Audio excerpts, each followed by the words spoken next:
This presentation of the Law of Success in 16 Lessons by Napoleon Hill is brought to you by audioenlightenment.com. Copyright 2011, all rights reserved. The Law of Success, Lesson 5, Initiative and Leadership. You can do it if you believe you can. Before you proceed to the mastery of this lesson, your attention is directed to the fact that there is perfect coordination of thought running throughout this course. You will observe that the entire 16 lessons harmonize and blend with each other so that they constitute a perfect chain that has been built, link by link, out of the factors that enter into the development of power through organized effort.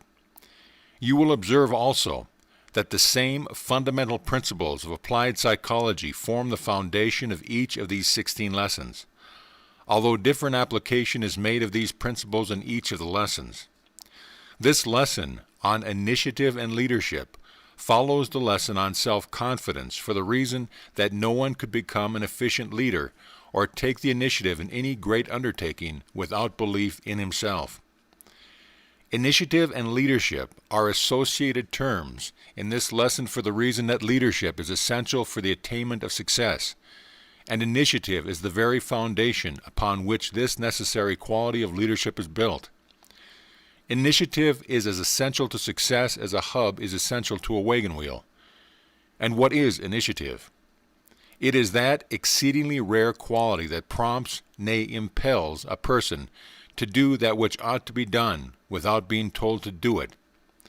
Albert Hubbard expressed himself on the subject of initiative in the words, "The world bestows its big prizes, both in money and honors, for one thing, and that is initiative." What is initiative? I'll tell you. It is doing the right thing without being told. But next to doing the right thing without being told is to do it when you are told once. That is to say, carry the message to Garcia. Those who can carry a message get high honors, but their pay is not always in proportion. Next, there are those who do the right thing when necessity kicks them from behind, and these get indifference instead of honors and pittance for pay. This kind spend most of the time polishing a bench with a hard luck story. Then, still lower down in the scale than this, we have the fellow who will not do the right thing, even when someone goes along to show him how and stays to see that he does it. He is always out of a job, and receives the contempt he deserves unless he has a rich pa, in which case destiny patiently waits around the corner with a stuffed club. To which class do you belong? Inasmuch as you will be expected to take inventory of yourself and determine which of the 15 factors of this course you need most after you have completed the 16th lesson, it may be well if you begin to get ready for this analysis by answering the question that Albert Hubbard has asked. To which class do you belong? One of the peculiarities of leadership is the fact that it is never found in those who have not acquired the habit of taking the initiative. Leadership is something that you must invite yourself into. It will never thrust itself upon you.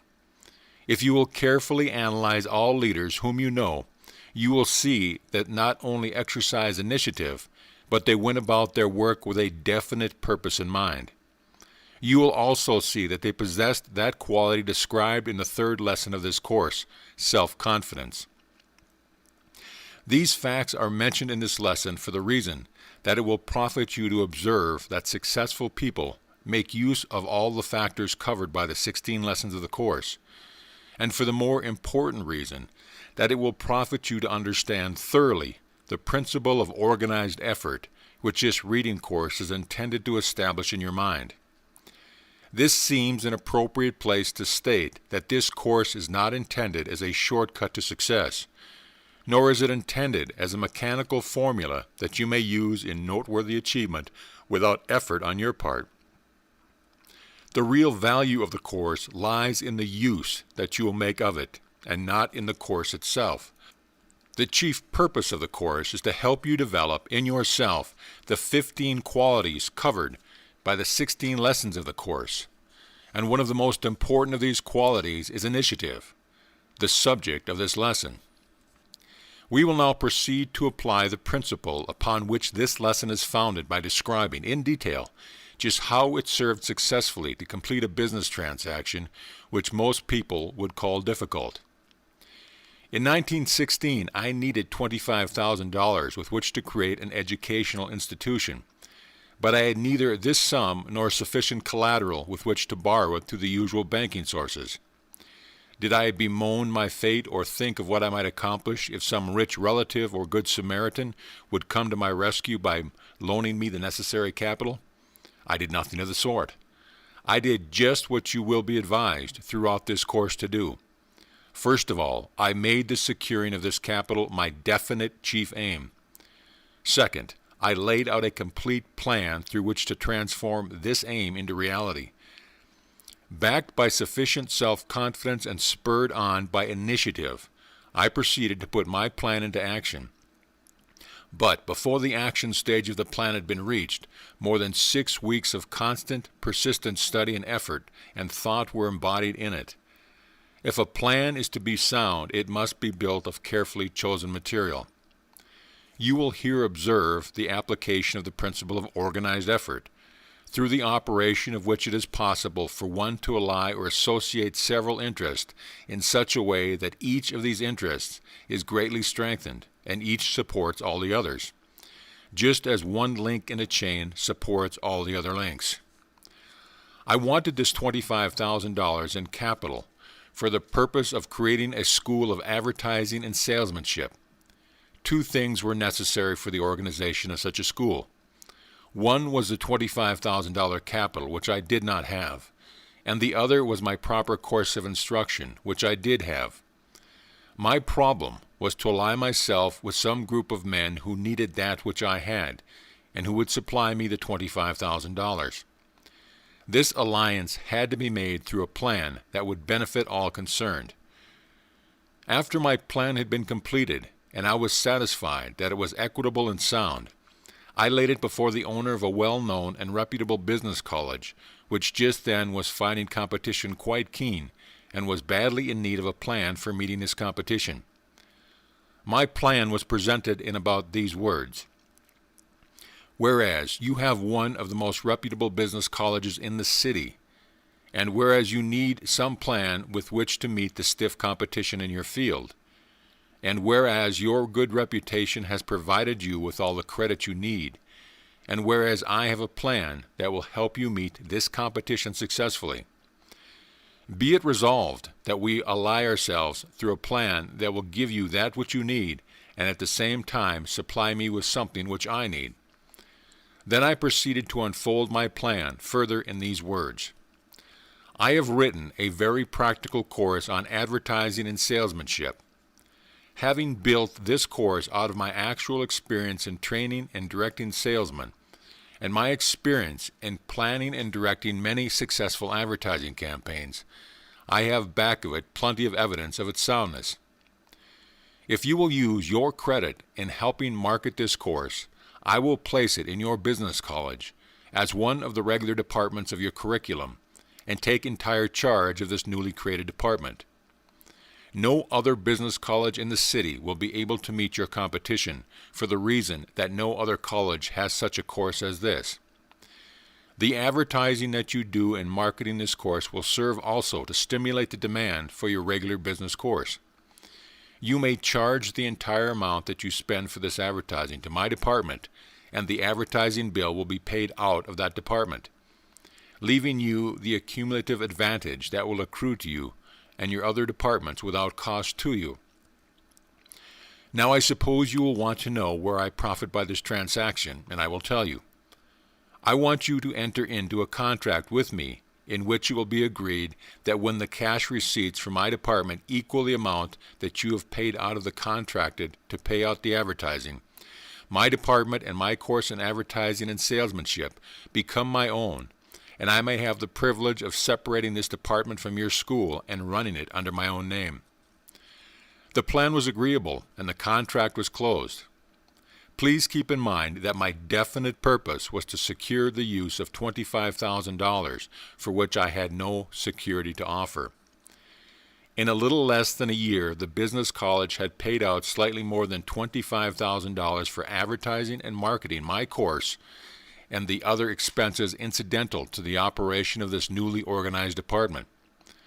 While the department had collected and turned back to the college in tuition fees a sum equaling the amount the college had spent, and I took the department over as a going and self-sustaining business according to the terms of my contract. As a matter of fact, this newly created department not only served to attract students for the other departments of the college, but at the same time the tuition fees collected through this new department were sufficient to place it on self-sustaining basis before the end of the first year. Now you can see that while the college did not loan me 1 penny of actual capital, it nevertheless supplied me with credit which served exactly the same purpose. I said that my plan was founded upon equity, that it contemplated a benefit to all parties concerned. The benefit accruing to me was the use of the $25,000, which resulted in an establishment and self-sustaining business by the end of the first year. The benefit accruing to the college was that the students secured for its regular commercial and business course as a result of the money spent in advertising my department, and all advertising having been done under the name of the college. Today that business college is one of the most successful schools of its kind, and it stands as a monument of sound evidence with which to demonstrate the value of allied effort. This incident has been related not alone because it shows the value of initiative and leadership, but for the reason that it leads up to the subject covered by the next lesson of this reading course on the law of success, which is imagination. There are generally many plans through the operation of which a desired object may be achieved, and it often happens to be true that the obvious and usual methods employed are not the best. The usual method of procedure in the case related would have been that of borrowing from a bank. You can see that this method was impractical in this case for the reason that no collateral was available. A great philosopher once said, "Initiative is the passkey that opens the door to opportunity." I do not recall who this philosopher was, but I know that he was great because of the soundness of his statement. We will now proceed to outline the exact procedure that you must follow if you are to become a person of initiative and leadership. First, you must master the habit of procrastination and eliminate it from your makeup. This habit of putting off until tomorrow that which you should have done last week or last year or a score of years ago is gnawing at the very vitals of your being, and you can accomplish nothing until you throw it off. The method through which you eliminate procrastination is based upon a well-known and scientifically tested principle of psychology, which has been referred to in the 2 preceding lessons of this course as autosuggestion. Copy the following formula and place it conspicuously in your room where you will see it as you retire at night and as you arise in the morning. Initiative and leadership. Having chosen a definite chief aim as my life work, I now understand it to be my duty to transform this purpose into reality. Therefore, I will form the habit of taking some definite action each day that will carry me one step nearer the attainment of my definite chief aim. I know that procrastination is a deadly enemy of all who would become leaders in any undertaking, and I will eliminate this habit from my makeup by A. Doing some one definite thing each day that ought to be done without anyone telling me to do it. B. Looking around until I find at least one thing that I can do each day that I've not been in the habit of doing, and that will be of value to others, without exception of pay. C. Telling at least one other person each day of the value of practicing this habit of doing something that ought to be done without being told to do it.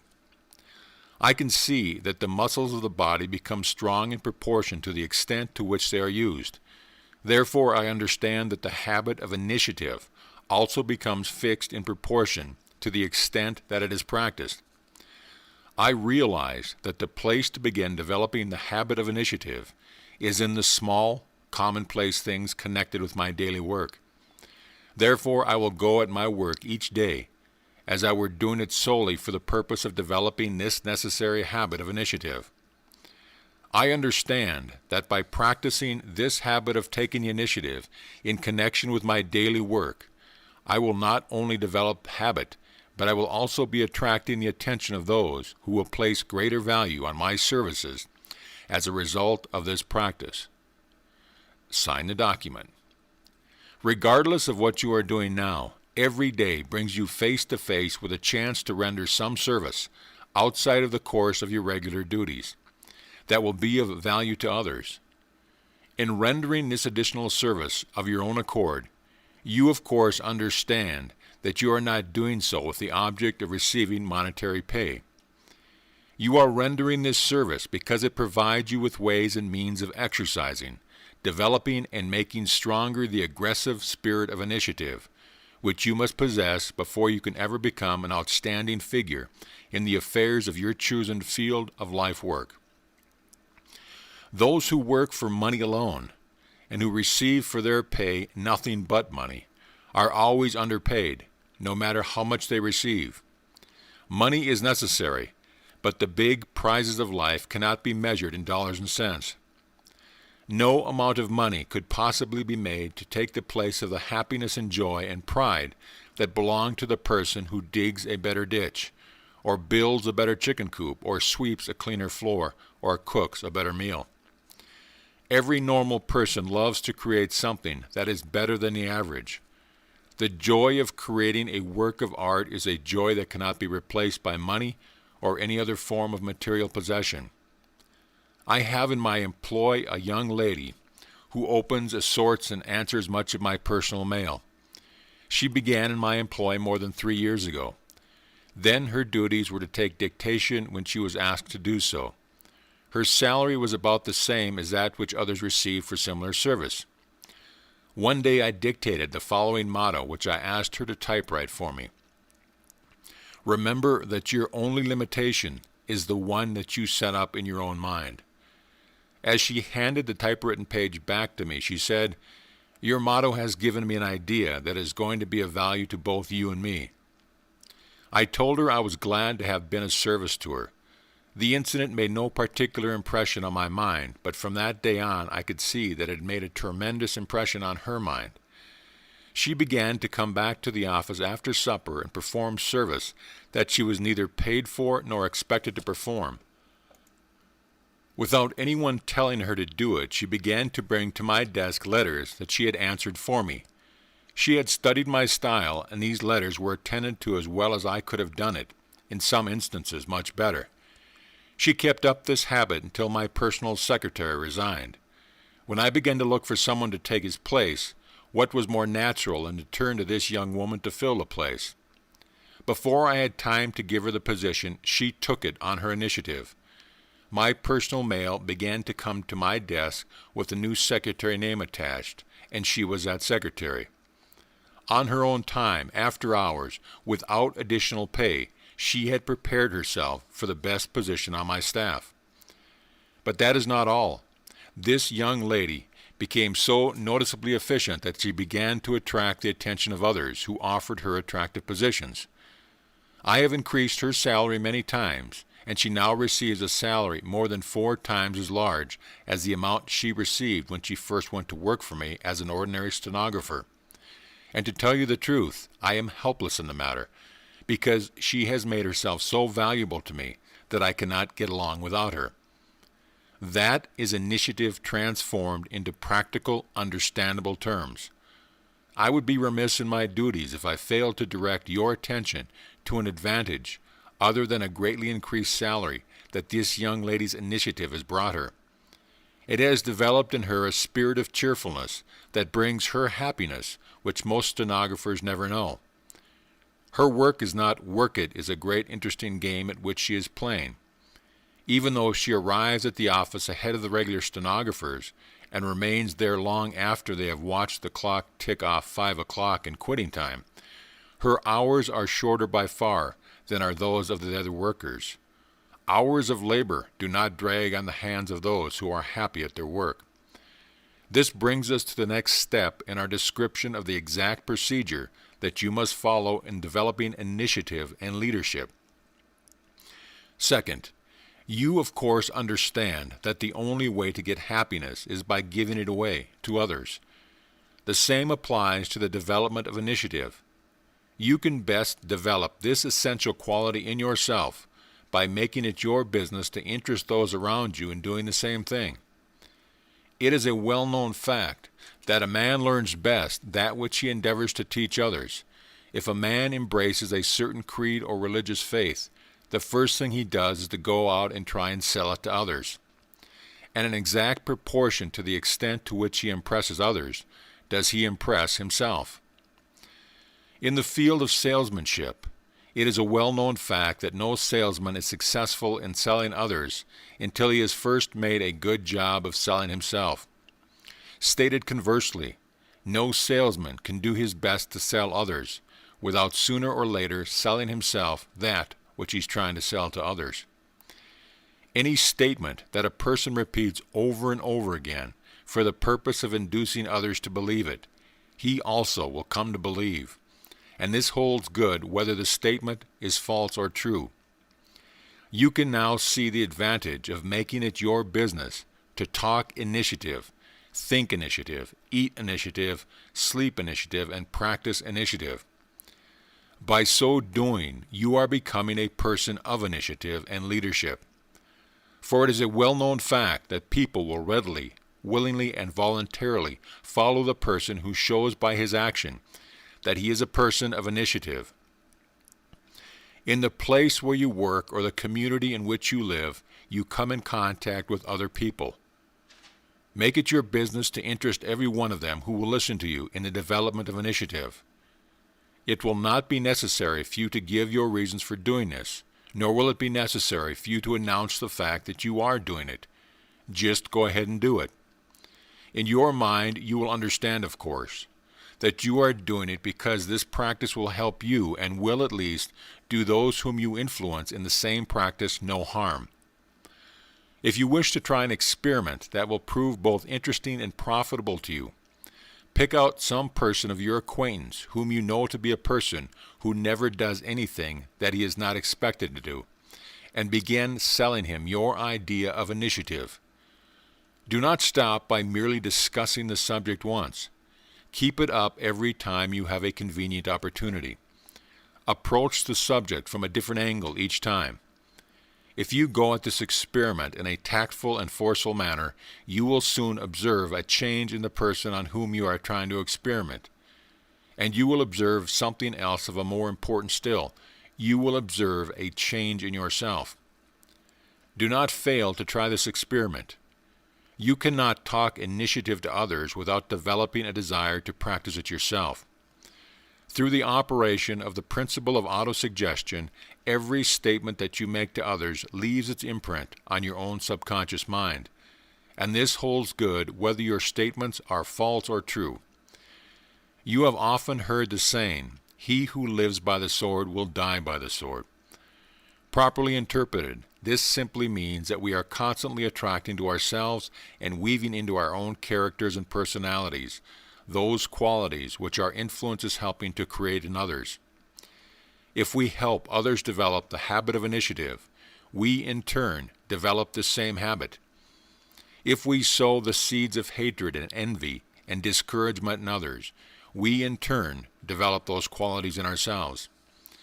This principle, through which a man comes to resemble in his own nature those whom he most admires, is fully brought out in Hawthorne's story, The Great Stone Face, a story that every parent should have his offspring read.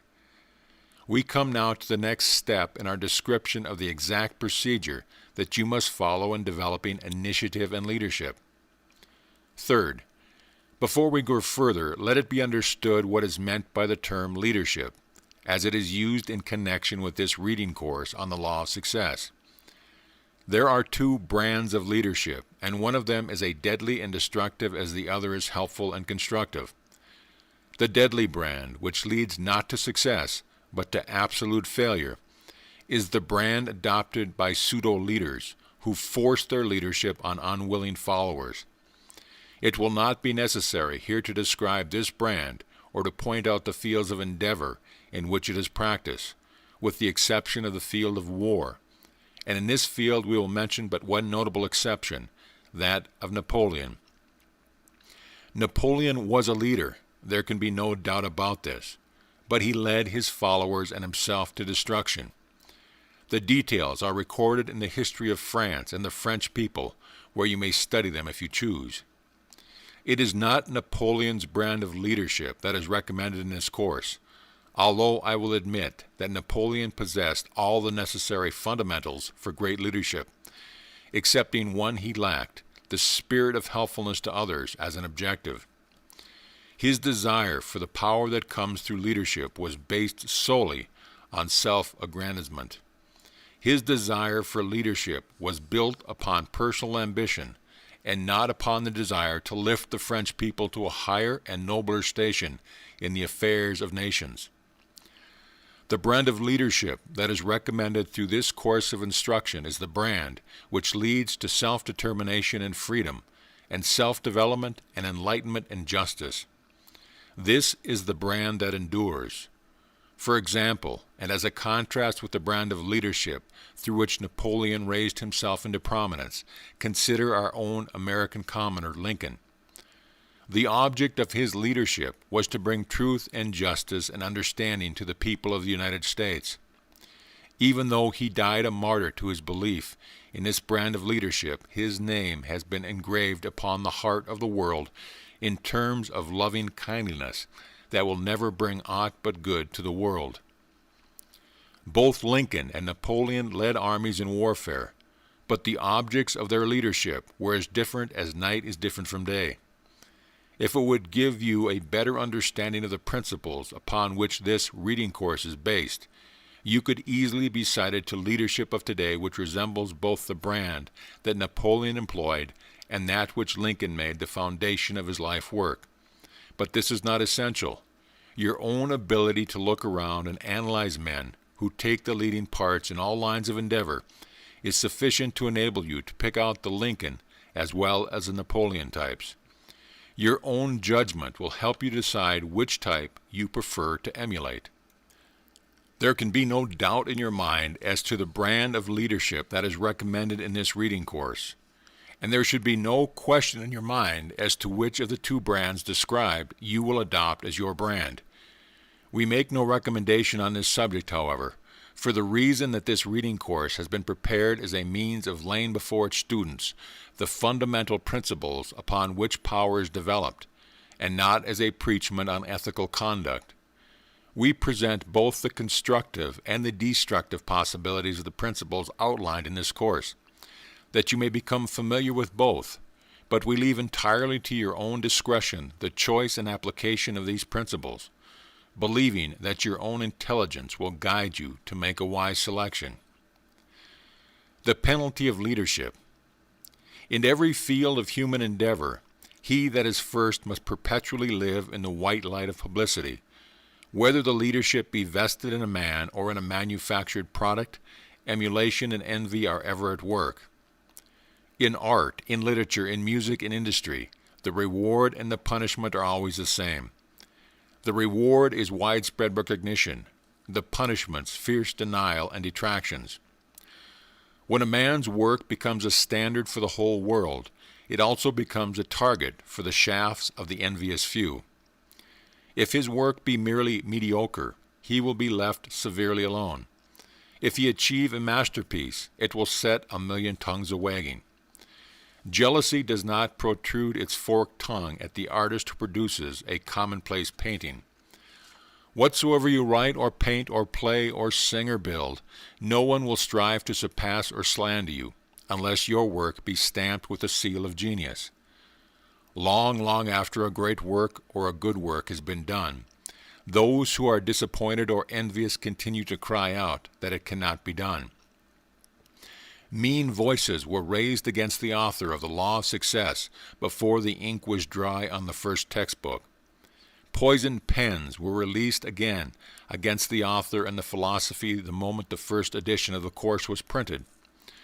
Spiteful little voices in the domain of art were raised against our own Whistler as a Mont Blanc, long after the world acclaimed him its greatest artistic genius. Multitudes flocked to Bayreuth to worship at the musical shrine of Wagner, while the little group of those whom he had dethroned and displaced argued angrily that he was no musician at all. The little world continued to protest that Fulton could never build a steamboat, while the big world flocked to the riverbanks to see his boat steam by. Small, narrow voices cried out that Henry Ford would not last another year. But above and beyond the din of their childish prattle, Ford went silently about his business and made himself the richest and most successful man on earth. The leader is assailed because he is a leader, and the effort to equal him is merely added proof of his leadership. Failing to equal or to excel, the follower seeks to deprecate and to destroy, but only confirms the superiority of that which he strives to supplant. There is nothing new in this. It is as old as the world and as old as the human passions, envy, fear, greed, ambition, and a desire to surpass, and it all avails to nothing. If the leader truly leads, he remains the leader. Master poet, master painter, master workman, each in his turn is assailed, and each holds his laurels through the ages. That which is good or great makes itself known, no matter how loud the clamor of denial. A real leader cannot be slandered or damaged by lies of the envious, because all such attempts serve only to turn the spotlight on his ability, and the real ability always finds a generous following. Attempts to destroy real leadership is love's labor lost, because that which deserves to live, lives. We come back now to the discussion of the third step of the procedure that you must follow in developing initiative and leadership. This third step takes us back for a review of the principle of organized effort, as described in the preceding lessons of this course. You have already learned that no man can accomplish enduring results of a far-reaching nature without the aid and cooperation of others. You have already learned that when two or more persons ally themselves in any undertaking, in the spirit of harmony and understanding, each person in the alliance thereby multiplies his own power of achievement. Nowhere is this principle more evidenced than it is in an industry of business in which there is perfect teamwork between the employer and the employees. Wherever you find this teamwork, you find prosperity and goodwill on both sides. Cooperation is said to be the most important word in the English language. It plays an important part in the affairs of the home, in the relationship of man and wife, parents and children. It plays an important part in the affairs of state. So important is this principle of cooperation that no leader can become powerful or last long who does not understand and apply it in his leadership. Lack of cooperation has destroyed more business enterprises than have all other causes combined. In my 25 years of active business experience and observation, I have witnessed the destruction of all manner of business enterprises because of dissension and lack of application of this principle of cooperation. In the practice of law, I have observed the destruction of homes and divorce cases without end as a result of the lack of cooperation between man and wife. In a study of the histories of nations, it becomes alarmingly obvious that lack of cooperative effort has been a curse to the human race all back down the ages. Turn back the pages of these histories and study them, and you will learn a lesson in cooperation that will impress itself indelibly upon your mind. You are paying, and your children and your children's children will continue to pay for the cost of the most expensive and destructive war the world has ever known. Because nations have not yet learned that a part of the world cannot suffer without damage and suffering to the whole world. This same rule applies with telling effect in the conduct of modern business and industry. When an industry becomes disorganized and torn asunder by strikes and other forms of disagreement, both the employers and employees suffer irreparable loss. But the damage does not stop there. This loss becomes a burden to the public and takes on the form of higher prices and scarcity of the necessities of life. The people of the United States who rent their homes are feeling the burden at this very moment of lack of cooperation between contractors and builders and the workers. So uncertain has the relationship between the contractors and their employees become that the contractors will not undertake a building without adding to the cost an arbitrary sum sufficient to protect them in the event of labor troubles. This additional cost increases rents and places unnecessary burden upon the backs of millions of people. In this instant, the lack of cooperation between a few men places heavy and almost unbearable burdens upon millions of people. The same evil exists in the operation of our railroads. Lack of harmony and cooperation between the railroad management and the workers has made it necessary for the railroads to increase their freight and passenger rates, and this in turn has increased the cost of life's necessities to almost unbearable proportions. Here again, lack of cooperation between a few leads to hardships for millions of people. These facts are cited without effort or desire to place the responsibility for this lack of cooperation, since the object of this reading course is to help its student get at facts. It may be truthfully stated that the high cost of living that everywhere manifests itself today has grown out of a lack of application of the principle of cooperative leadership.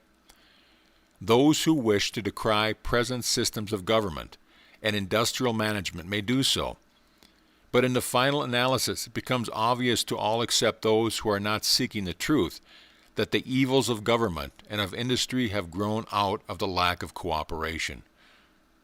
Nor can it be truthfully said that all the evils of the world are confined to the affairs of state and industry. Take a look at the churches and you will observe the damaging effects of lack of cooperation. No particular church is cited, but analyze any church or group of churches where lack of coordination of effort prevails, and you will see evidence of disintegration that limits the service these services could render. For example, take the average town or small city where rivalry has sprung up between the churches, and notice what has happened, especially those towns in which the number of churches is far out of proportion to the population. Through harmonized effort and through cooperation, the churches of the world could wield sufficient influence to render war an impossibility. Through this same principle of cooperative effort, the churches and the leaders of business and industry could eliminate rascality and sharp practices, and all this could be brought about speedily. These possibilities are not mentioned in a spirit of criticism, but only as a means of illustrating the power of cooperation, and to emphasize my belief in the potential power of the churches of the world. So there will be no possibility of misinterpretation of my meaning in the reference that I have here made to churches. I will repeat that which I have so often said in person, namely, that had it not been for the influence of the churches, no man would be safe in walking down the street. Men would be at each other's throat like wolves, and civilizations would still be in the prehistoric age.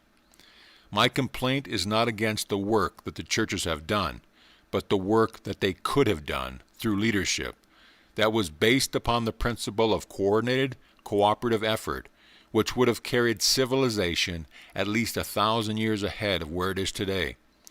It is not yet too late for such leadership. That you may more fully grasp the fundamental principle of cooperative effort, you are urged to go to the public library and read The Science of Power by Benjamin Kidd. Out of the scores of volumes by some of the soundest thinkers of the world that I've read during the past 15 years, no single volume has given me such a full understanding of the possibilities of cooperative effort as has this book. In recommending that you read this book, it is not my purpose to endorse the book in its entirety, for it offers some theories with which I am not in accord. If you read it, do so with an open mind, and take from it only that which you feel you can use to an advantage in achieving the object of your definite chief aim. The book will stimulate thought, which is the greatest service that any book can render. As a matter of fact, the chief object of this reading course on the law of success is to stimulate deliberate thought, particularly that brand of thought that is free from bias and prejudice, and is seeking truth no matter where or how or when it may be found. During the World War, I was fortunate enough to listen to great soldiers' analysis of how to be a leader. This analysis was given to the student officers of the 2nd Training Camp at Fort Sheridan by Major C.A. Bach, a quiet, unassuming Army officer acting as an instructor. I have preserved a copy of this address because I believe it to be one of the finest lessons on leadership ever recorded. The wisdom of Major Bach's address is so vital to the businessman aspiring to leadership, or to the section boss, or to the stenographer, or to the foreman of the shop, or to the president of the works, that I have preserved it as part of this reading course. It is my earnest hope that through the agency of this course, this remarkable dissertation on leadership will find its way into the hands of every employer and every worker and every ambitious person who aspires to leadership in any walk of life. The principles upon which the address is based are applicable to leadership in business and industry and finance as they are in a successful conduct of warfare. Major Bach spoke as follows. In a short time, each of you men will control the lives of a certain number of other men. You will have in your charge loyal but untrained citizens who look to you for instruction and guidance. Your word will be their law. Your most casual remark will be remembered. Your mannerisms will be aped. Your clothing, your carriage, your vocabulary, your manner of command will be imitated. When you join your organization, you will find that there are a willing body of men who ask from you nothing more than the qualities that will command their respect, their loyalty, and their obedience. They are perfectly ready and eager to follow you so long as you can convince them that you have these qualities. When the time comes that they are satisfied you do not possess them, you might as well kiss yourself goodbye. Your usefulness in that organization is at an end. How remarkably true this is of all manner of leadership. From the standpoint of society, the world may be divided into leaders and followers. The professions have their leaders. The financial world has its leaders.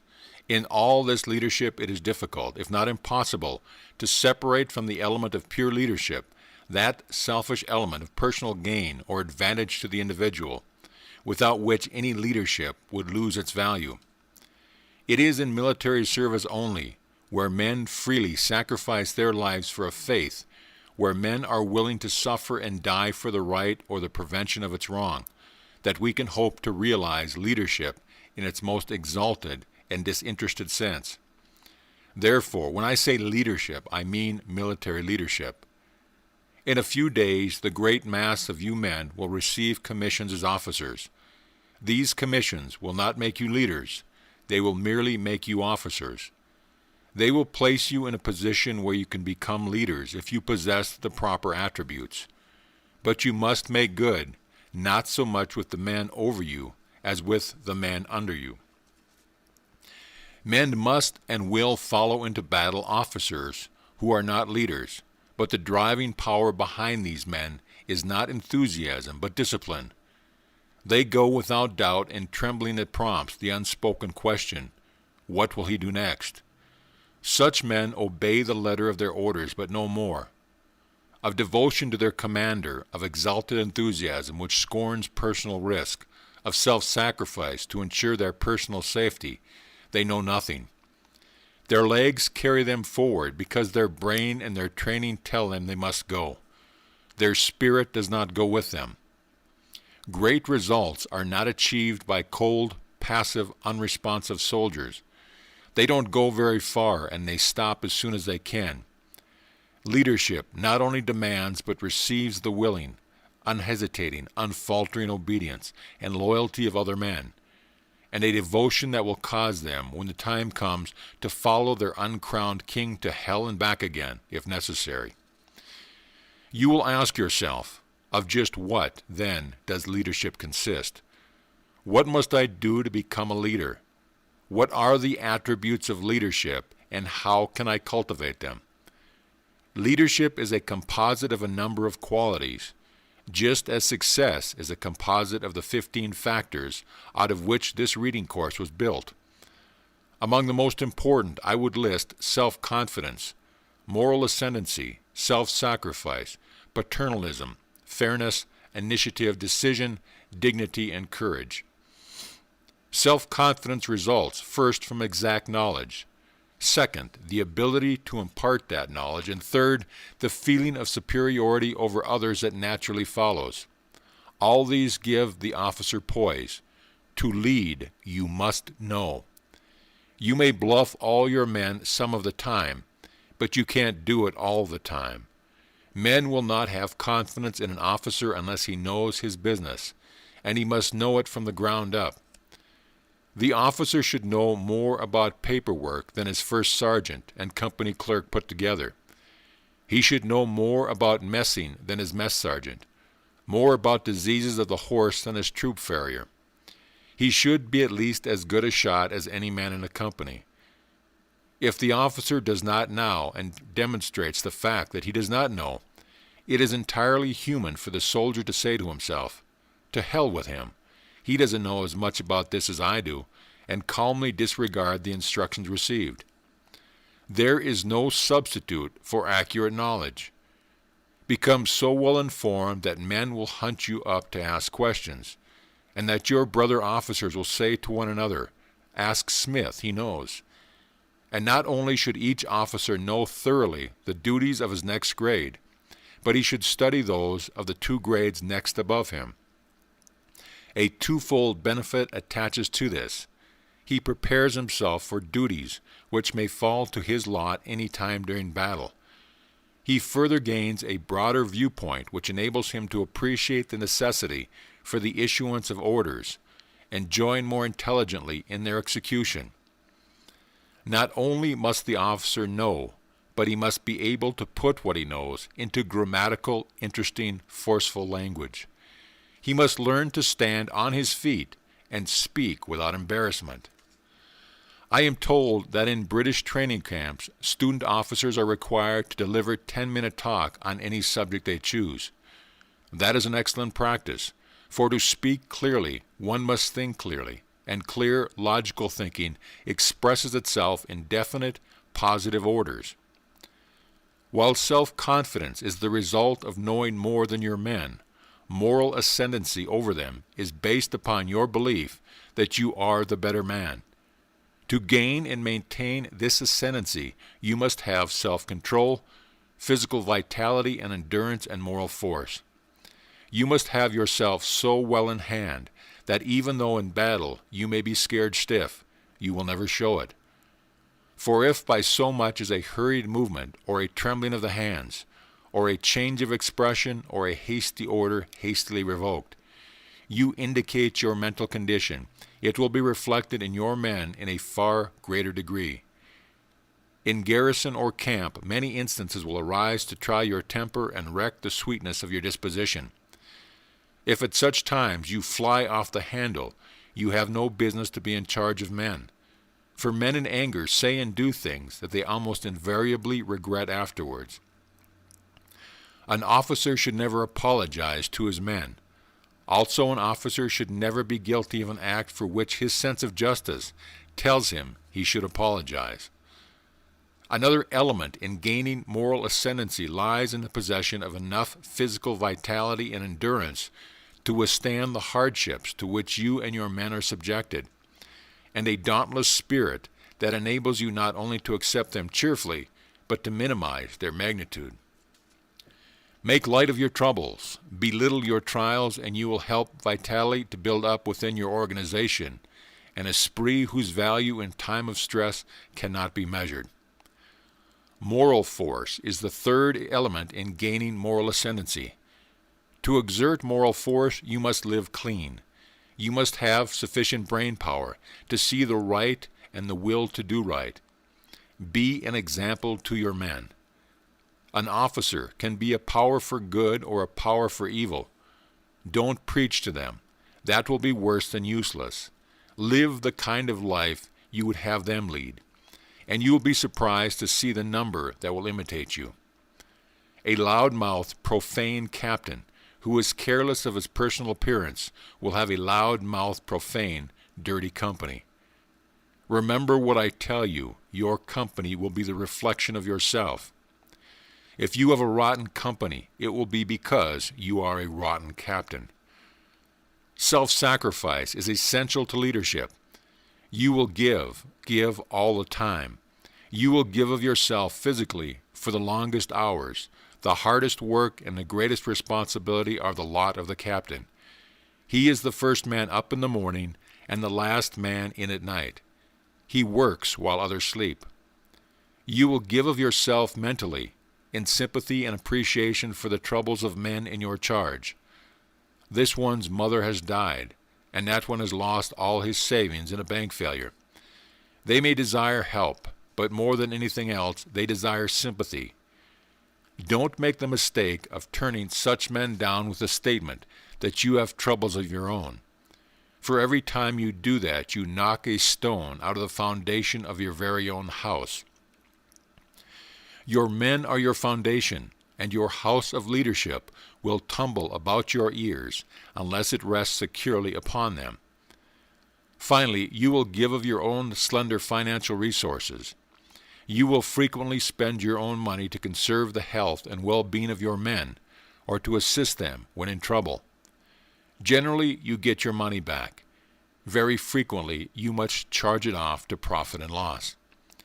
Even so, it is worth the cost.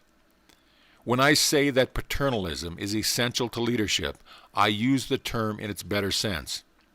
I do not now refer to that form of paternalism which robs men of initiative, self-reliance, and self-respect. I refer to the paternalism that manifests itself in a watchful care for the comfort and welfare of those in your charge. Soldiers are much like children. You must see that they have shelter, food, and clothing, the best that your utmost efforts can provide. You must see that they have food to eat before you think of your own, that they have each as good a bed as can be provided before you consider where you will sleep.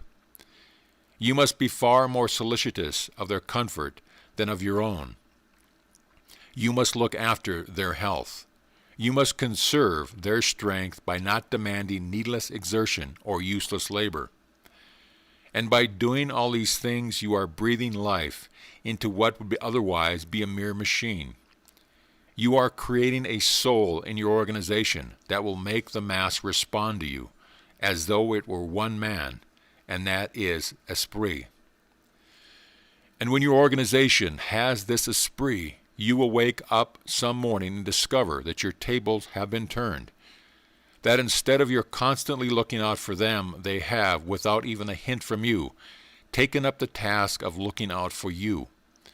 You will find that a detail is always there to see that your tent, if you have one, is promptly pitched, that the most and the cleanest bedding is brought to your tent, that from some mysterious source 2 eggs have been added to your supper when no one else has any, that an extra man is helping your men give your horse a super grooming, that your wishes are anticipated, that every man is Johnny on the spot, and then you have arrived.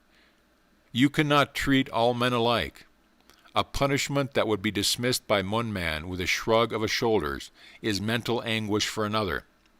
A company commander who, for a given offense, has a standard punishment that applies to all is either too indolent or too stupid to study the personality of his men.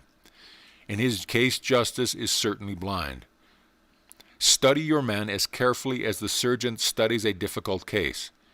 And when you are sure of your diagnosis, apply the remedy.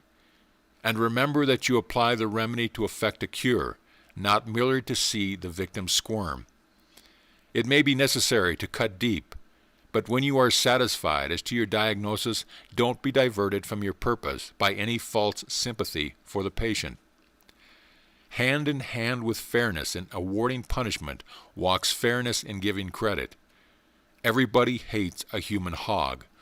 When one of your men has accomplished an especially creditable piece of work, see that he gets the proper reward. Turn heaven and earth upside down to get it for him, Don't try to make it away from him and hog it for yourself. You may do this and get away with it, but you have lost the respect and loyalty of your men. Sooner or later, your brother officers will hear of it and shun you like a leper. In war, there is glory enough for all. Give the man under you his due. The man who always takes and never gives is not a leader. He is a parasite.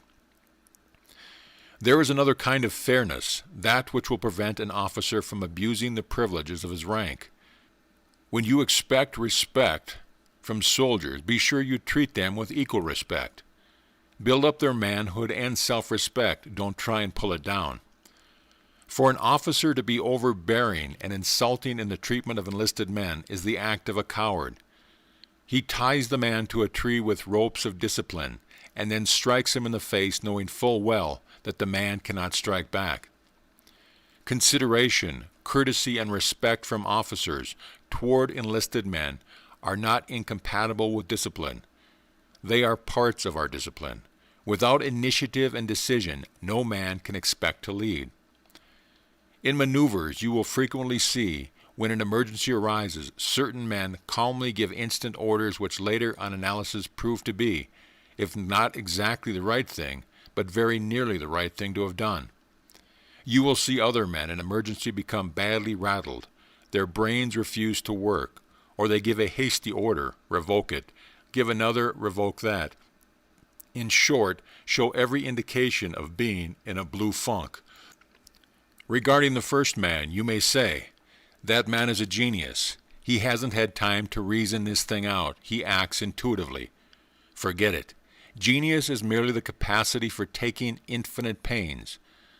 The man who is ready is the man who has prepared himself. He has studied beforehand the possible situations that might arise. He has made tentative plans covering such situations. When he is confronted by the emergency, he is ready to meet it. He must have sufficient mental alertness to appreciate the problem that confronts him and the power of quick reasoning to determine what changes are necessary in his already formulated plan. He must also have the decision to order the execution and stick to his orders. Any reasonable order in an emergency is better than no order. The situation is there, meet it. It is better to do something and do the wrong thing than to hesitate, hunt around for the right thing to do, and wind up by doing nothing at all. And having decided on a line of action, stick to it. Don't vacillate. Men have no confidence in an officer who doesn't know his own mind. Occasionally you will be called upon to meet a situation which no reasonable human being could anticipate. If you have prepared yourself to meet other emergencies which you could anticipate, the mental training you have thereby gained will enable you to act promptly and with calmness. You must frequently act without orders from higher authority. Time will not permit you to wait for them. Here again enters the importance of studying the work of officers above you. If you have a comprehensive grasp of the entire situation and can form an idea of the general plan of your superiors, that and your previous emergency training will enable you to determine that the responsibility is yours and to issue the necessary orders without a delay. The element of personal dignity is important in military leadership. Be the friend of your men, but do not become their intimate. Your men should stand in awe of you, not fear. If your men presume to become familiar, it is your fault and not theirs. Your actions have encouraged them to do so.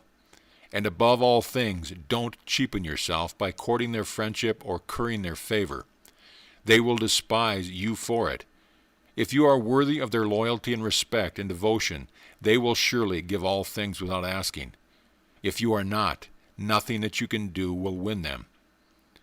It is exceedingly difficult for an officer to be dignified while wearing a dirty, spotted uniform and a 3-day stubble of whiskers on his face. Such a man lacks self-respect, and self-respect is an essential of dignity. There may be occasions when your work entails dirty clothes and an unshaved face. Your men all look that way. At such times there is ample reason for your appearance. In fact, it would be a mistake to look too clean. They would think that you were not doing your share. But as soon as this unusual occasion has passed, set an example for personal neatness. And then I would mention courage. Moral courage you need as well as mental courage. That kind of moral courage which enables you to adhere without faltering to a determined course of action, which your judgment has indicated is one of the best suited to secure the desired result. You will find many times, especially in action, that after having issued your orders to do a certain thing, you will be beset by misgivings and doubt. You will see, or think you see, other and better means for accomplishing the object sought.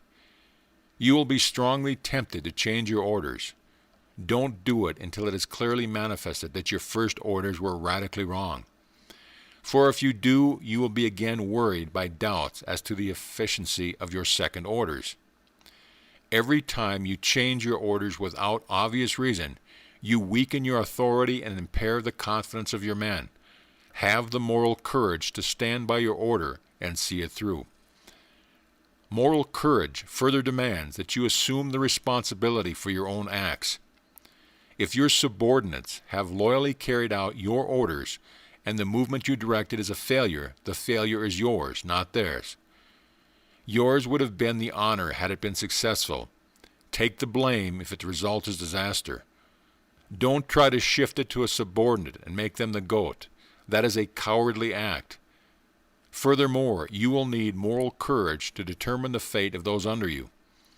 You will frequently be called upon for recommendation for promotion or demotion of officers and non-commissioned officers in your immediate command. Keep clearly in mind your personal integrity and the duty you owe your country. Do not let yourself be deflected from a strict sense of justice by feelings of personal friendship. If your own brother is your second lieutenant and you find him unfit to hold his commission, eliminate him. If you don't, your lack of moral courage may result in the loss of valuable lives. If, on the other hand, you are called upon for a recommendation concerning a man whom for personal reasons you thoroughly dislike, do not fail to do him full justice. Remember that your aim is the general good, not the satisfaction of an individual grudge. I am taking it for granted that you have physical courage. I need not tell you how necessary that is. Courage is more than bravery. Bravery is fearlessness, the absence of fear. The merest dolt may be brave because he lacks the mentality to appreciate his danger. He doesn't know enough to be afraid. Courage, however, is that firmness of spirit, that moral backbone which, while fully appreciating the danger involved, nevertheless goes on with the undertaking. Bravery is physical, courage is mental and moral. You may be cold all over, your hands may tremble, your legs may quake, your knees be ready to give way. That is fear.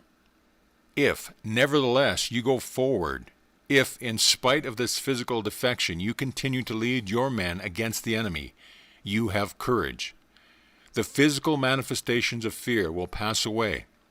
You may never experience them but once. They are the buck fever of the hunter who tries to shoot his first deer. You must not give way to them. A number of years ago, while taking a course in demolitions, the class of which I was a member was handling dynamite. The instructor said regarding to its manipulation, "I must caution you gentlemen to be careful in the use of these explosives. One man has but one accident, and so I would caution you. If you give way to fear, that will doubtless beset you in your first action. If you show the white feather, if you let your men go forward while you hunt a shell crater, you will never again have the opportunity of leading these men. Use judgment in calling on your men for displays of physical courage or bravery. Don't ask any man to go where you would not go yourself. If your common sense tells you that the place is too dangerous for you to venture into, then it is too dangerous for him. You know his life is as valuable to him as yours is to you.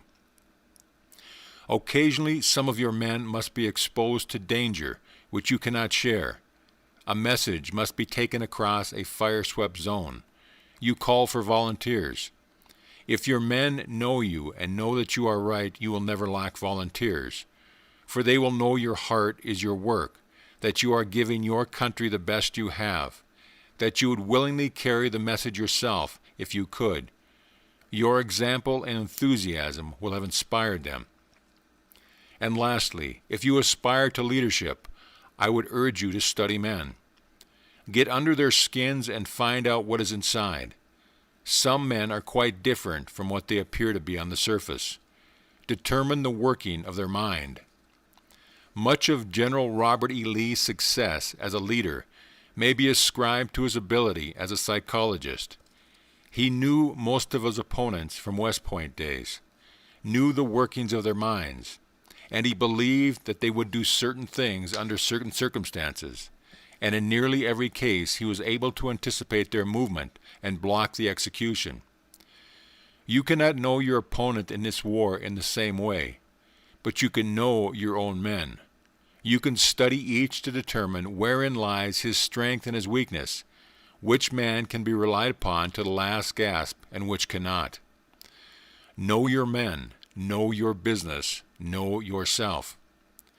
In all literature, you will not find a better description of leadership than this. Apply it to yourself or to your business or to your profession or to the place where you are employed, and you will observe how well it serves you as your guide. Major Bach's address is one that might well be delivered to every boy and girl who graduates in high school. It might well be delivered to every college graduate. It might well become the book of rules for every man who is placed in a position of leadership over other men, no matter in what calling, business, or profession. In Lesson 2, you learned the value of a definite chief aim. Let it be here emphasized that your aim must be active and not passive. A definite aim will never be anything else but a mere wish unless you become a person of initiative and aggressively and persistently pursue that aim until it has been fulfilled. You can get nowhere without persistence, a fact which cannot be too often repeated. The difference between persistence and lack of it is the same as the difference between wishing for a thing and positively determining to get it. To become a person of initiative, you must form the habit of aggressively and persistently following the object of your desire and definite chief aim, until you acquire it, whether this requires 1 year or 20 years. You might as well have no definite chief aim as to have such an aim without continuous effort to achieve it. You are not making the most of this course if you do not take some step each day that brings you near realization of your definite chief aim. Do not fool yourself or permit yourself to be misled to believe that the object of your definite chief aim will matter, alive if you only wait. The materialization will come through your own determination, backed by your own carefully laid plans, and your own initiative in putting these plans into action, or it will not come at all. One of the major requisites for leadership is the power of quick and firm decision. Analysis of more than 16,000 people disclosed the fact that leaders are always men of ready decision, even in matters of small importance, while the follower is never a person of quick decision. This is worth remembering. The follower, in whatever walk of life you find him, is a man who seldom knows what he wants. He vacillates, procrastinates, and actually refuses to reach a decision, even in matters of the smallest importance, unless a leader induces him to do so. To know that the majority of people cannot and will not reach decisions quickly, if at all, is of great help to the leader, who knows what he wants and has a plan for getting it. Here it will be observed how closely allied are the two laws covered by Lesson 2 and this lesson. The leader not only works with a definite chief aim, but he has a very definite plan for attaining the object of that aim. It will be seen then also that the law of self-confidence becomes an important part of the working equipment of the leader. The chief reason why the follower does not reach decisions is that he lacks the self-confidence to do so. Every leader makes use of the law of a definite purpose, the law of self-confidence, and the law of initiative and leadership. And if he is an outstanding, successful leader, he makes use also of the laws of imagination, enthusiasm, self-control, pleasing personality, accurate thinking, concentration, and tolerance. Without the combined use of all these laws, no one may become a really great leader. Omission of a single one of these laws lessens the power of the leader proportionately. A salesman for the LaSalle Extension University called on a real estate dealer in a small western town for the purpose of trying to sell the real estate man a course in salesmanship and business management. When the salesman arrived at the prospective student's office, he found the gentleman pecking out a letter by the two-finger method of an antiquated typewriter. The salesman introduced himself, then proceeded to state his business and describe the course he had come to sell. The real estate man listened with apparent interest. After the sales talk had been completed, the salesman hesitated, waiting for some signs of yes or no from his prospective client. Thinking that perhaps he had not made the sales talk quite strong enough, he briefly went over the merits of the course he was selling a second time. Still, there was no response from the prospective student. The salesman then asked the direct question, "You want this course, do you not?" In a slow, drawling tone of voice, the real estate man replied, "Well, I hardly know whether I do or not." No doubt he was telling the truth, because he's one of the millions of men who find it hard to reach decisions. Being an able judge of human nature, the salesman then arose, put on his hat, placed his literature back in his briefcase, and made ready to leave. Then he resorted to tactics which were somewhat drastic, and took the real estate man by surprise with his startling statement. "I am going to take it upon myself to say something to you that you will not like, but it may be of help to you. Take a look at this office in which you work. The floor is dirty. The walls are dusty. The typewriter you are using looks as it might be the one Mr. Noah used in the ark during the big flood. Your pants are bagged at the knees. Your collar is dirty. Your face is unshaven, and you have a look in your eyes that tells me you are defeated. Please go ahead and get mad. That's just what I want you to do, because it may shock you into doing some thinking that will be of help to you and to those who are dependent upon you. I can see in my imagination the home in which you live. Several little children, none too well dressed and perhaps none too well fed. A mother whose dress is 3 seasons out of style, whose eyes carry the same look of defeat that yours do. This little woman whom you married has stuck by you, but you have not made good in life as she had hoped, when you were first married, that you would. Please remember that I am not now talking to a prospective student, because I would not sell you this course at this particular moment if you offered to pay cash in advance. Because if I did, you would not have the initiative to complete it, and we want no failures on our student list. The talk I am now giving you will make it impossible, perhaps, for me ever to sell you anything, but it is going to do something for you that has never been done before, providing it makes you think. Now, I will tell you in a very few words exactly why you are defeated, why you are pecking out letters on an old typewriter in an old dirty office in a little town. It is because you do not have the power to reach a decision. All your life, you have been forming the habit of dodging the responsibility of reaching decisions until you have come now to where it is and it's well nigh impossible for you to do so. If you had told me that you wanted the course or that you did not want it, I could have sympathized with you because I would have known that lack of funds was what caused you to hesitate. But what did you say? Why, you admitted you did not know whether you wanted it or not. If you will think it over what I have said, I am sure you will acknowledge that it has become a habit with which you dodge the responsibility of reaching a clear-cut decision on practically all matters that affect you. The real estate man sat glued in his chair with his under jaw dropped. His eyes bulged in astonishment, but he made no attempt to answer the biting indictment. The salesman said goodbye and started for the door. After he had closed the door behind him, he again opened it, walked back in with a smile on his face, took his seat in front of the astonished real estate man, and explained his conduct in this way. I do not blame you at all if you feel hurt at my remarks. In fact, I sort of hope that you have been offended. But now let me say this, man to man, that I think you have intelligence, and I am sure that you have ability, but you have fallen into a habit that has whipped you. No man is ever down and out until he is under the sod. You may be temporarily down, but you can get up again.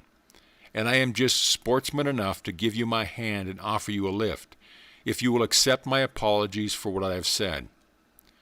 You do not belong in this town. You would starve to death in the real estate business in this place, even if you were a leader in your field. Get yourself a new suit of clothes, even if you have to borrow the money from which to do it. Then go over to St. Louis with me, and I will introduce you to real estate men who will give you a chance to earn some money, and at the same time teach you some of the important things about this line of work that you can capitalize later on. If you haven't enough credit to get the clothes you need, I will stand good for you at a store in St. Louis where I have a charge account.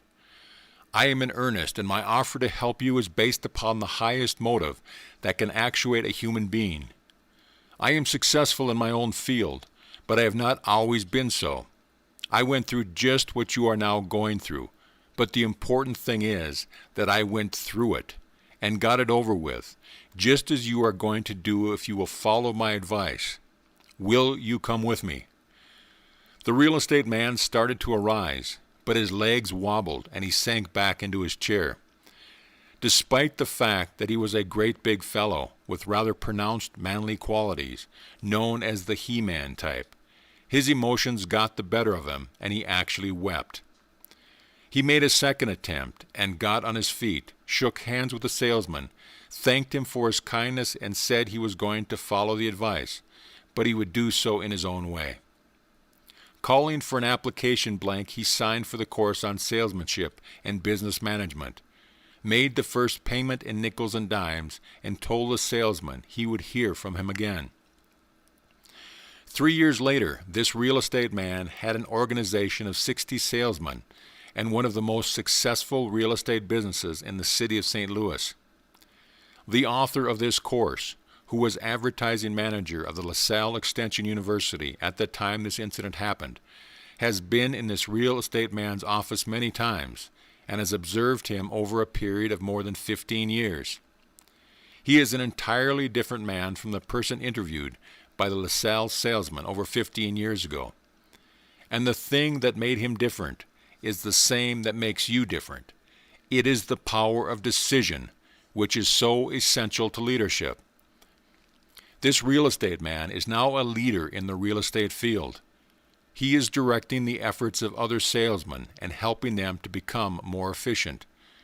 This one change in his philosophy has turned temporary defeat into success. Every new salesman who goes to work for this man is called into his private office before he is employed and told the story of his own transformation, word for word, just as it occurred when the LaSalle salesman first met him in his shabby little real estate office. Some 18 years ago, the author of this course made his first trip to the little town of Lumberport, West Virginia. At that time, the only means of transportation leading from Clarksburg, the largest nearby center, to Lumberport, was the Biltmore and Ohio Railroad and an interurban electric line which ran within 3 miles of the town. One could walk the 3 miles if he chose. Upon arrival at Clarksburg, I found that the only train going to Lumberport in for the noon had already gone, and not wishing to wait for the later afternoon train, I made the trip by trolley, with the intention of walking the 3 miles. On the way down, the rain began to pour, and those 3 miles had to be navigated on foot through deep yellow mud. When I arrived at Lumberport, my shoes and pants were muddy, and my disposition was none the better for the experience. The first person I met was V.L. Horner, who was then cashier of the Lumberport Bank. In a rather loud tone of voice, I asked of him, Why do you not get that trolley line extended from the junction over to Lumberport so your friends can get in and out of town without drowning in mud? Did you see a river with high banks at the edge of the town as you came in, he asked. I replied that I had seen it. Well, he continued, that's the reason we have no streetcars running into town. The cost of a bridge would be about $100,000, and that is more than the company owning the trolley line is willing to invest. We have been trying for 10 years to get them to build a line into town. Trying, I exploded. How hard have you tried? We have offered them every inducement we could afford, such as a free right-of-way from the junction into town and free use of the streets, but that bridge is a stumbling block. They simply will not stand the expense, claim they cannot afford such an expense for the small amount of revenue they would receive from the 3-mile extension. Then the law of success philosophy began to come to my rescue. I asked Mr. Horner if he would take a walk over to the river with me, that we might look at the spot that was causing so much inconvenience. He said he would be glad to do so. When we got to the river, I began to take inventory of everything in sight. I observed that the Baltimore and Ohio Railroad tracks ran up and down the riverbanks on both sides of the river, that the county road crossed the river on a rickety wooden bridge, both approaches to which were on several strands of railroad track, as the railroad company had its switching yards at that point. While we were standing there, a freight train blocked the crossing, and several teams stopped on both sides of the train, waiting for an opportunity to get through. The train kept the road blocked for about 25 minutes. With this combination of circumstances in mind, it required but little imagination to see that 3 different parties were or could be interested in the building of the bridge such as would be needed to carry the weight of a streetcar. It was obvious that the Baltimore and Ohio Railroad Company would be interested in such a bridge, because that would remove the county road from their switching tracks and save them a possible accident on the crossing, to say nothing of much loss of time and expense in cutting trains to allow teams to pass. It was also obvious that the county commissioner would be interested in the bridge, because it would raise the county road to a better level and make it more serviceable to the public. And of course the street railway company was interested in the bridge, but it did not wish to pay the entire cost. All these facts passed through my mind as I stood there and watched the freight train being cut for the traffic to pass through. A definite chief aim took place in my mind, also a definite plan for its attainment. The next day I got together a committee of townspeople, consisting of the mayor, councilmen, and some leading citizens, and called on the division superintendent of the Baltimore and Ohio Railroad Company at Grafton. We convinced him that it was worth 1/3 of the cost of the bridge to get the county road off his company's tracks. Next we went to the county commissioners and found them to be quite enthusiastic over the possibility of getting a new bridge by paying for only 1/3 of it. They promised to pay their 1/3 providing we could arrange for the other 2/3. We then went to the president of the traction company that owned the trolley line at Fairmont, and laid before him an offer to donate all the rights of way and pay for 2/3 of the cost of the bridge, providing he would begin building the line into town promptly. We found him receptive also. 3 weeks later, a contract had been signed between the Baltimore and Ohio Railroad Company, the Monongahela Valley Traction Company, and the county commissioners of Harrison County, providing for the construction of the bridge, 1/3 of its cost to be paid by each. 2 months later, the right-of-way was being graded and the bridge was underway, and 3 months after that, streetcars were running into Lumberport on regular schedule. This incident meant much to the town of Lumberport because it provided transportation that enabled people to get in and out of town without undue effort. It also meant a great deal to me because it served to introduce me as one who got things done. 2 very definite advantages resulted from this transaction. The chief counsel for the traction company gave me a position as assistant, and later it was the means of an introduction which led to my appointment as the advertising manager of the LaSalle Extension University. Lumberport, West Virginia was then, and still is, a small town, and Chicago was a very large city and located a considerable distance away. But news of initiative and leadership has a way of taking on wings and traveling. 4 of the 15 laws of success were combined in the transaction described, namely, a definite chief aim, self-confidence, imagination and initiative and leadership. The law of doing more than paid for also entered somewhat into the transaction, because I was not offered anything and in fact did not expect pay for what I did. To be perfectly frank, I appointed myself to the job of getting the bridge built more as a sort of challenge to those who said it could not be done than I did with the expectation of getting paid for it. By my attitude, I rather intimidated to Mr. Orner that I could get the job done, and he was not slow to snap me up and put me to the test. It may be helpful to call attention here to the part which imagination played in the transaction. For 10 years, the townspeople of Lumberport had been trying to get a streetcar line built into town.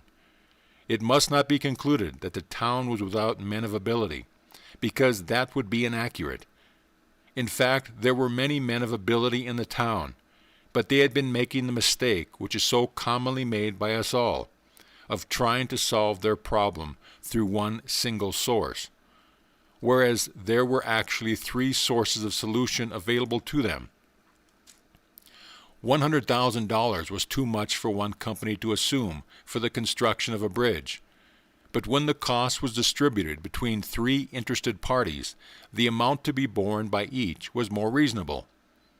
The question might be asked, why did not some of the local townsmen think of this 3-way solution? In the first place, they were so close to their problem that they failed to take a perspective, bird's-eye view of it, which would have suggested one solution. This also is a common mistake, and one that is always avoided by great leaders. In the second place, these town people had never before coordinated their efforts or worked as an organized group with the sole purpose in mind of finding a way to get a streetcar line built into town. This also is another common error made by men in all walks of life, that of failure to work in unison, in a thorough spirit of cooperation. I, being an outsider, had less difficulty in getting cooperative action than one of their group might have had. Too often there is a spirit of selfishness in small communities which prompts each individual to think that his ideas should prevail.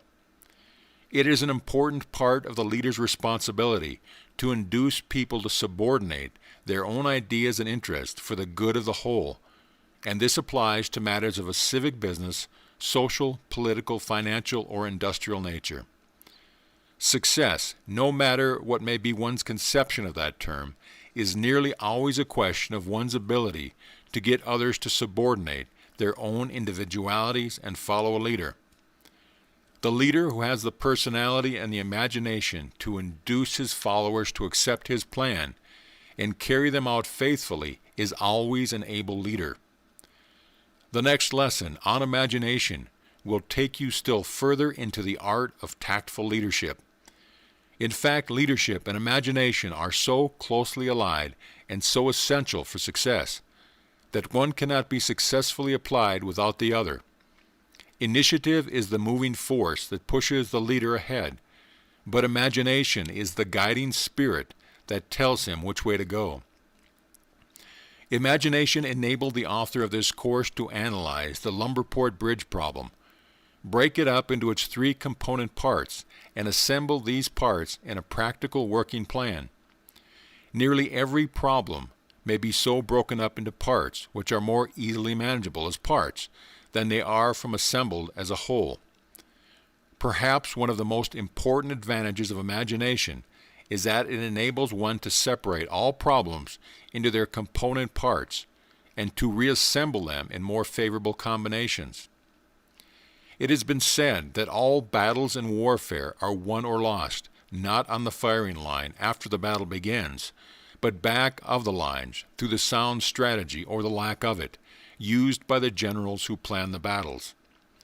What is true of warfare is equally true in business and in most other problems which confront us throughout life. We win or lose according to the nature of the plans we build and carry out, a fact which serves to emphasize the value of the laws of initiative and leadership, imagination, self-confidence, and a definite chief aim. With the intelligent use of these 4 laws, one may build plans for any purpose whatsoever, which cannot be defeated by any person or group of persons who do not employ or understand these laws. There is no escape from the truth here stated. Organized effort is effort which is directed according to a plan, that which was conceived with an aid of imagination, guided by a definite chief aim, and given momentum with initiative and self-confidence. These 4 laws blend into one and become a power in the hands of a leader. Without their aid, effective leadership is impossible. You are now ready for the lesson on imagination. Read that lesson with the thought in mind of all that has been here stated, and it will take on a deeper meaning. Intolerance, an after the lesson visit with the author. If you must give expression to prejudice and hatred and intolerance, do not speak it, but write it. Write it in the sands near the water's edge. When the dawn of intelligence shall spread over the eastern horizon of human progress, and ignorance and superstition shall have left their last footprints on the sands of time, it will be recorded in the last chapter of the book of man's crimes that his most grievous sin was that of intolerance. The bitterest intolerance grows out of religious, racial, and economic prejudices and differences of opinion. How long, O God, until we poor mortals will understand the folly of trying to destroy one another because we are of different religious beliefs and racial tendencies? Our allotted time on this earth is but a fleeting moment. Like a candle, we are lighted, shine for a moment, and flicker out. Why can we not learn to so live during this brief earthly visit, that when the great caravan called death draws up and announces its visit completed, we shall be ready to fold our tents and silently follow out into the great unknown without fear and trembling? I am hoping that I will find no Jews or Gentiles, Catholics or Protestants, Germans, Englishmen, or Frenchmen when I shall have crossed the bar to the other side. I am hoping that I will find there only human souls, brothers and sisters all, unmarked by race, creed, or color, for I shall want to be done with intolerance, so I may rest in peace throughout eternity. You will see at the top of the previous page a picture which describes the futility of combat. The 2 male deer have engaged in the fight to the finish, each believing that he will be the winner. Off at the side, the female awaits the victor, little dreaming that tomorrow the bones of both combatants will be bleaching in the sun. Poor, foolish animals, someone will say. Perhaps, but not very different from the man family. Man engages his brothers in mortal combat because of competition. The 3 major forms of competition are sex, economic, and religious in nature. 20 years ago, a great educational institution was doing a thriving business and rendering a worthy service to thousands of students. The 2 owners of the school married 2 beautiful and talented young women who were especially accomplished in the art of piano playing. The 2 wives became involved in an argument as to which one was the more accomplished in this art. The disagreement was taken up by each of the husbands. They became bitter enemies. Now the bones of that once prosperous school lie bleaching in the sun. The 2 bucks shown in the picture above locked horns over the attentions of the doe. The 2 man-bucks locked horns over the self-same impulse. In one of the great industrial plants, 2 young foremen locked horns because one received a promotion which the other believed he should have had. For more than 5 years, the silent undertow of hatred and intolerance showed itself. The men under each of the foremen became inoculated with the spirit of dislike which they saw cropping out in their superiors. Slowly, the spirit of retaliation began to spread over the entire plant. The men became divided into little cliques. Production began to fall off. then some financial difficulty, and finally bankruptcy for the company. Now the bones of the once prosperous business lie bleaching in the sun, and the two foremen and several thousand others were compelled to start off all over again in another field. Down in the mountains of West Virginia lived two peaceful families of mountain folk, the Hatfields and the McCoys. They had been friendly neighbors for 3 generations. A razorback pig belonging to the McCoy family crawled through the fence into the Hatfields' family cornfield. The Hatfields turned their hound loose on the pig. The McCoys retaliated by killing the dog. Then began a feud that has lasted for 3 generations and cost many lives of the Hatfields and the McCoys. In a fashionable suburb of Philadelphia, certain gentlemen of wealth have built their homes. In front of each house the word intolerance is written. One man builds a high steel fence in front of his house. The neighbor next to him, not to be outdone, builds a fence twice as high. Another buys a new motor car, and the man next door goes him one better by purchasing 2 new cars. One remodels his house, adding a colonial-style porch. The man next door adds a new porch and a Spanish-style garage for good measure. The big mansion on top of the hill gives a reception which brings a long line of motor cars, filled with people who have nothing in particular in common with the host. Then follows a series of receptions all down the Gold Coast line, each trying to outshine all the others. The mister, but they don't call him that in fashionable neighborhoods, goes to business in the back seat of a Rolls-Royce that is managed by a chauffeur and a footman. Why does he go to business? To make money, of course. Why does he want more money when he already has millions of dollars? So he can keep outdoing his wealthy neighbors. Poverty has some advantages. It never drives those who are poverty-stricken to lock horns in the attempt to out-poverty their neighbors. Wherever you see men with their horns locked in conflict, you may trace the cause of the combat to one of these 3 cases of intolerance: religious difference of opinion, economic competition, or sex competition. The next time you observe 2 men engaged in any sort of hostility toward each other, just close your eyes and think for a moment, and you may see them in their transformed nature, very much resembling the male deer shown in the picture above. Off at one side you may see the object of the combat, a pile of gold, a religious emblem, or a female or females. Remember, the purpose of this essay is to tell some of the truth about human nature, with the object of causing its readers to think. Its writer seeks no glory or praise, and likely he will receive neither in connection with his particular subject. Andrew Carnegie and Henry Frick did more than any other 2 men to establish the steel industry. Both made millions of dollars for themselves. Came the day when economic intolerance sprang up between them. To show his contempt for Frick, Carnegie built a tall skyscraper and named it the Carnegie Building.